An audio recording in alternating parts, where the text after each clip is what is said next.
In our lesson today, we're going to learn about the real number system. We have a diagram up here at the top that we're going to fill in, and then underneath, we're going to give a description of each of the sets of numbers that you see in that diagram. Okay, so looking at the diagram, the smallest set of numbers that we see here is in letter A, that's our smallest circle, and these are called the counting numbers. Counting numbers. Okay, so for our description of the counting numbers, we can say that these are also known as natural numbers. Counting numbers are also known as natural numbers. These are positive whole values, starting at 1. Okay, so if we were to make a set out of these, okay, they would start at the number 1, 2, 3, 4, 5, 6, 7, etc. And they would never stop. All right. And that's the infinity symbol that we put right there. Okay. All of the natural numbers are the positive whole numbers starting at 1, 1, 2, 3, etc. And on forever. That's the smallest group of numbers that we're going to have in our list. Okay, the next bigger set here next to letter B, it's a little bit bigger than letter A. And notice that letter A is contained inside of letter B's circle, meaning that all of the counting numbers are also a part of the set here where letter B is located. Letter B, these are going to be called the whole numbers. Whole numbers. Okay, and if we did give a description of the whole numbers, okay, these are whole values starting at 0.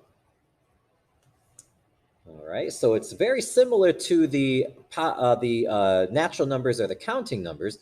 We just say that they're whole values and not positive whole values because if they start at 0, 0 is not a positive number. So if we make the set this time, it starts at 0 and then increases by 1 each time. 1, 2, 3, 4, 5, 6, etc. all the way up to positive infinity. This is what the set of whole numbers looks like. Whole numbers starting at 0. All right. Next, letter C. This is going to be the group of numbers that we've discussed this year called integers. Again, notice that the circle of counting numbers and whole numbers is inside of the circle for integers. Counting numbers and whole numbers are also integers. Okay, so if we give our description of what the integers are here next to letter C, all right, integers are positive whole values, which means the counting numbers. Their opposites, okay, the opposite of positive whole values is negative whole values. And don't forget about the number 0, which isn't positive or negative. Okay, basically any whole value that you can think of, it doesn't matter if it's positive, negative, or 0, those numbers are the integers. So if I were to make a set out of those, okay, well, you can go as far negative as you want. So we'll have negative infinity, dot, dot, dot, and then I'll give a few values that are negative, negative 3, negative 2, negative 1. Then we get to 0, which doesn't have a sign. Then we get into the positive whole values, 1, 2, 3, and on forever until we get to positive infinity. Okay, so again, integers are the whole values, positive, negative, and 0. Next in our diagram, letter D, and this is the biggest circle over here that we see. These are going to be called rational numbers. And we've done a lot of work with rational numbers this year. Okay, and again, Notice that counting numbers, whole numbers, and integers are inside of rational numbers, meaning that they are also rational numbers. Okay, rational numbers. The root word of rational is ratio, and a ratio, if you remember, is a fraction. So rational numbers are any number that can be written as a fraction. Any number that can be written as a fraction. And that fraction needs to look like A over B, where A and B are integers, meaning that we're not going to have any decimals or fractions inside of our fraction, okay? A and B have to be integers, and B, which is the denominator, is not allowed to equal 0. Remember that a fraction shows a division problem and you cannot divide by 0. So B, the denominator, can't be 0. Okay? When we think about these, all right, not only can they be written as fractions, but if we think about them as decimals, they will be repeating decimals, meaning that they repeat in a pattern forever, or they will be terminating decimals. Terminating decimals. And when I say terminating decimals, that means a decimal that stops, like 1 5/10. That's a terminating decimal. Okay, so any fraction where both parts are integers, that's a rational number. Repeating decimals, like 1.333333 forever, that's a rational number. Terminating decimals, decimals that end, 2 25/100ths, that ends, that would be a rational number. These are the numbers that we've worked with exclusively this year.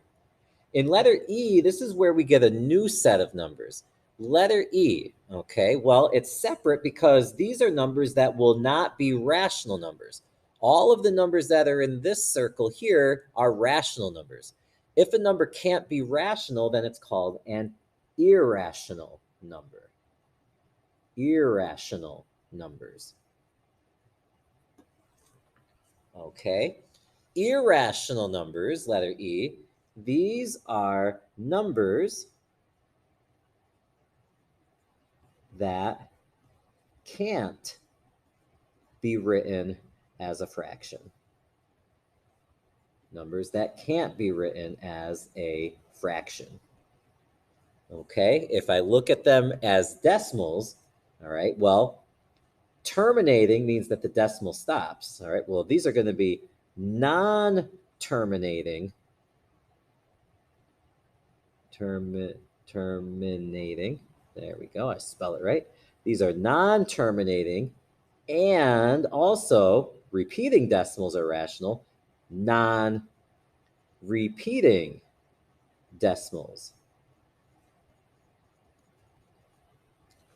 Non-terminating and non-repeating decimals. So again, it's a decimal that's going to go on forever, and it's never going to stop. And the most famous example of an irrational number that goes on forever without repeating, an example would be the number pi. Pi goes on forever without repeating, so that would be called an irrational number. Okay, and then finally, letter F. Letter F contains all of these numbers here, rational numbers and irrational numbers. The entire group are called real numbers. Okay, this is the real number system, rational numbers and irrational numbers. Okay, so letter F, the real numbers are an irrational number or any irrational number. Okay, pretty much any number that we've worked with this year, as well as these new irrational numbers, we call those real numbers.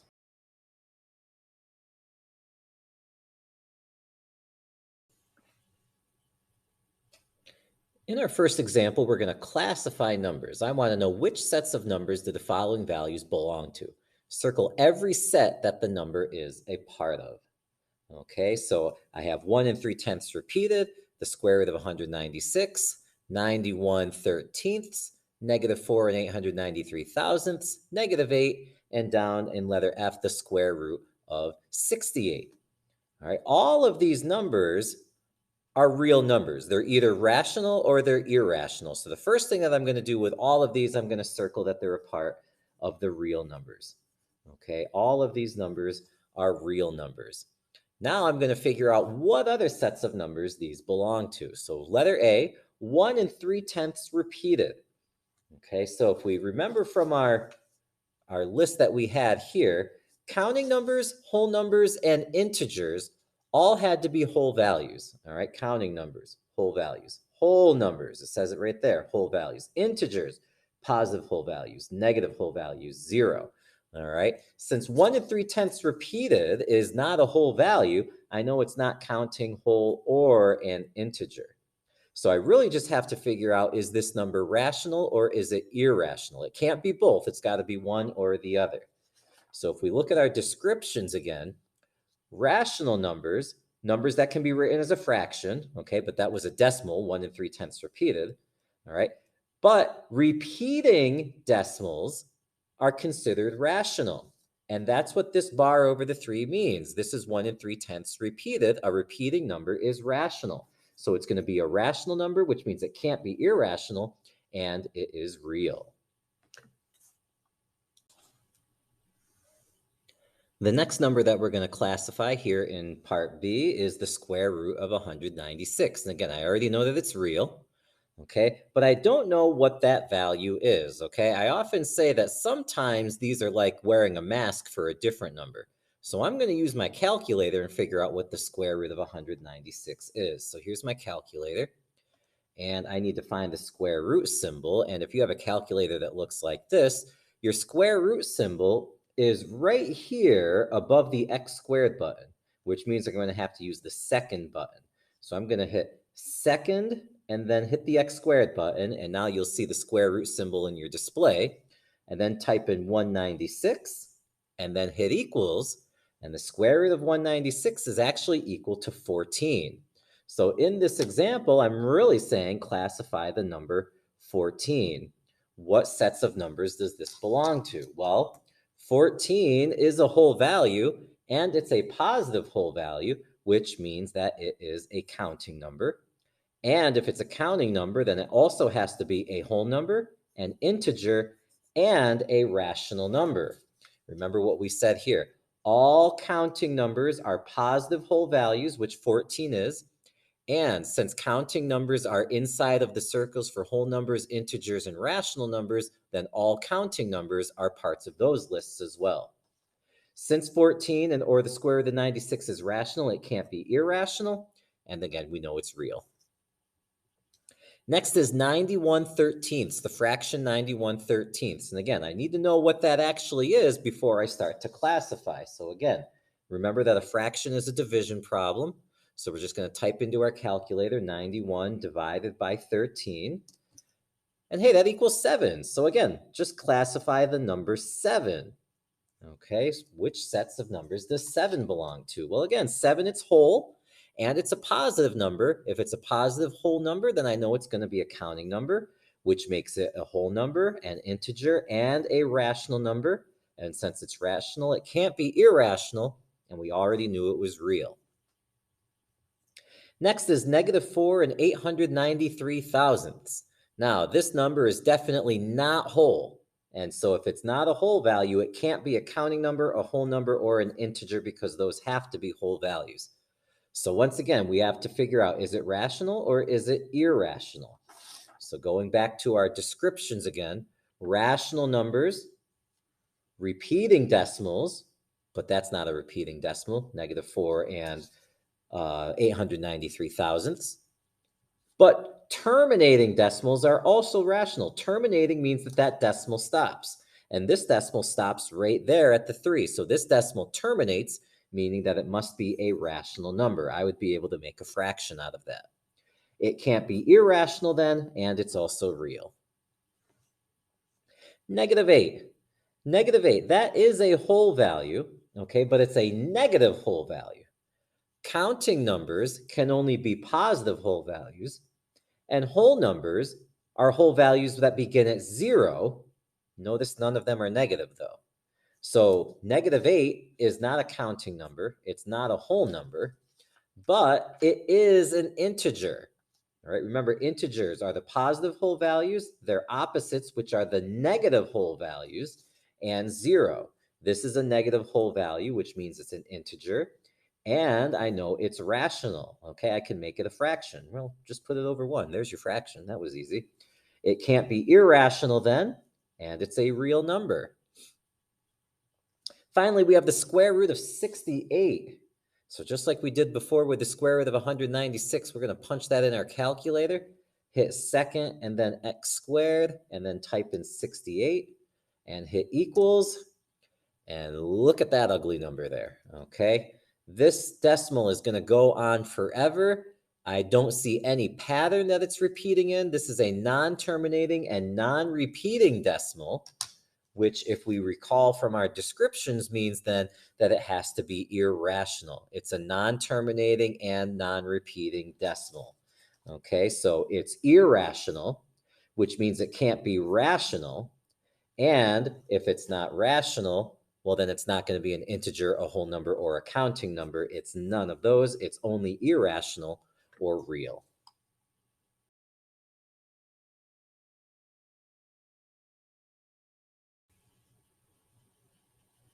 In our next example, we're going to approximate an irrational number.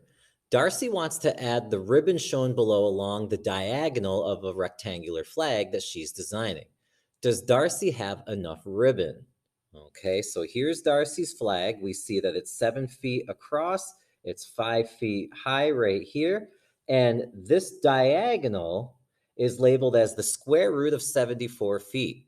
So we've got to figure out how much that actually is, the square root of 74. Now, this ribbon is supposed to go along the diagonal, and the ribbon is 8.5 feet long.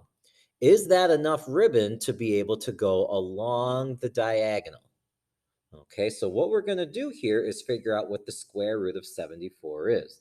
The square root of 74 equals. Okay, so let's pull out the calculator again. And we're going to hit second, and we'll hit the x squared button and type in 74. And we'll see right here that it gives us this decimal here, 8 and 602, and so on. Let's write down that whole calculator display. 8 and 60232527. Okay, that is what the square root of 74 is equal to. So that's how long the diagonal is from this corner down to this corner. Now, the flag's diagonal is that long, and that's the number of feet. The ribbon, though, is only 8.5 feet. Okay, since the square root of 74 is equal to that number, that means that the square root of 74 is greater than 8 5/10 feet. So if Darcy were to put the ribbon along the diagonal, well, it's actually not going to reach. It's not going to go all the way. So we can say that Darcy does not have enough ribbon for the diagonal because the square root of 74 is bigger than 8 5/10. Okay, since the square root of 74 is bigger than 8 5/10, the amount of ribbon that she has is not enough to complete the length of the diagonal.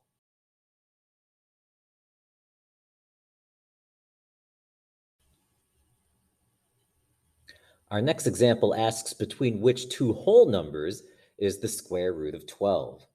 All right, in a future lesson, we're going to be doing some work with square roots, and we'll understand why I know already that this isn't a whole number. And we'll also learn how we can figure out between which whole numbers this is between without a calculator. But for now, since we're not there yet, we'll use our calculator to figure out the square root of 12. All right, the square root of 12 equals, and now let's pull out the calculator again. And second x squared, punch in 12 under the square root symbol, And there it is. Let's write out all of those decimals, okay? 3 and 4, 6, 4, 1, 0, 1, 6, 1, 5. Okay. That means that this number, the square root of 12, is in between which two whole numbers? Well, it starts with a 3, meaning that it's bigger than 3, and it has to be less than 4. So we can say that the square root of 12 is between 3 and 4. And again, in a future lesson, we're going to learn how to do this without the use of a calculator.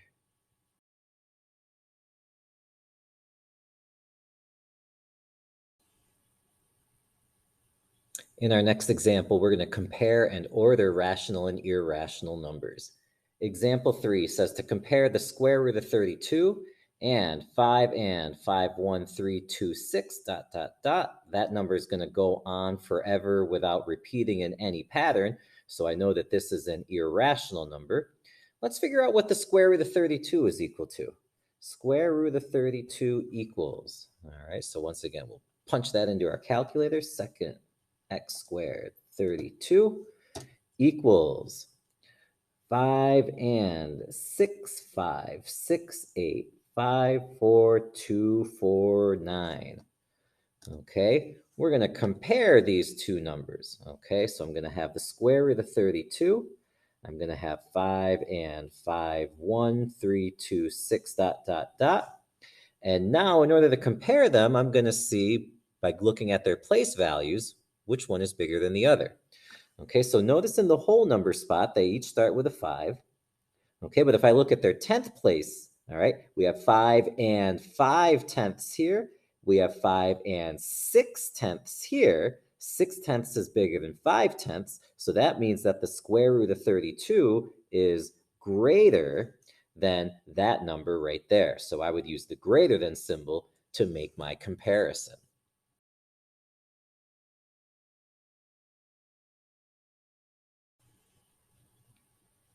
In our next example, they want us to compare and order the numbers from least to greatest. So my numbers are pi squared, 9.5, 9 and 8 tenths, 9 and 5 tenths repeated, and the square root of 94. Okay, so a few of these are pretty straightforward. There's not much that I have to do with those. 9.5 is the same as 9 and 5 tenths. 9 and 8 tenths is already a decimal. 9 and 5 tenths repeated is also already a decimal. So the only two numbers that I'm really going to focus on for the time being are pi squared and the square root of 94. Okay, so let's go ahead and figure out the value of pi squared. Pi squared equals. Okay, so remember, if you're going to square a number, you're going to multiply it by itself. So there's a couple of ways that we can do this. First of all, we're going to hit the pi button. All right, there's the pi button right there. I just hit pi, and I can just hit times pi like that to do pi squared. Or I can hit the pi key again, and then right here, the number that we've been using for the square root, or the button we've been using for the square root symbol, don't hit the second number, just hit that number to square it, like so. And either one, that's going to give you the decimal equivalent. Okay, so pi squared equals, let's write all those out, 9 and 8, 6, 9, 6, 0, 4, 4, 0, 1. And then I need to figure out the square root of 94. What does that equal? Okay, so let's go ahead and punch that in. Second x squared, 94. And we get that number right there. Let's write that down. 9 and 695, 359, 715. Okay, now that I have the decimal equivalent of each number, I'm going to put these in order from least to greatest. And again, I'm going to go place by place so that I can make the comparisons. So notice that all of them start with a 9 in the whole value place, so I can't compare them there. Let's go to the tenths place. Here I have a 5, an 8, another 5, an 8, and a 6. So it's one of these two numbers right here that's the smallest. Now, since they're the same, let's go to their hundredths place. Now, this is 9 and 5 tenths. It ends right there, which means after this 5 would be a 0. And after this 5, though, since it's repeating, would be another 5. Since 0 is smaller than 5, 9.5 is the smallest number in the list. Next was going to be 9 and 5/10 repeated. Okay, those were the two smallest numbers in the list. Now I've got to figure out for the other three. Okay, so pi squared was 9 and 8/10. Here's another 9 and 8/10. And the square root of 94 was 9 and 6/10, which means that the square root of 94 goes next. And now I just have to figure out between pi squared and 9 and 8/10, which is going to be bigger. So 9 and 8/10 go to the hundredths place. This is 9 and 80 hundredths, but this is 9 and 86 hundredths. 86 hundredths is bigger than 80 hundredths. So, whoops, I hit my camera there, my mistake, which means now that 9 and 8/10 is going to be the next number, and the largest number in the list is going to be pi squared. That's the order that they go in from least to greatest. So convert all of the numbers into decimals first.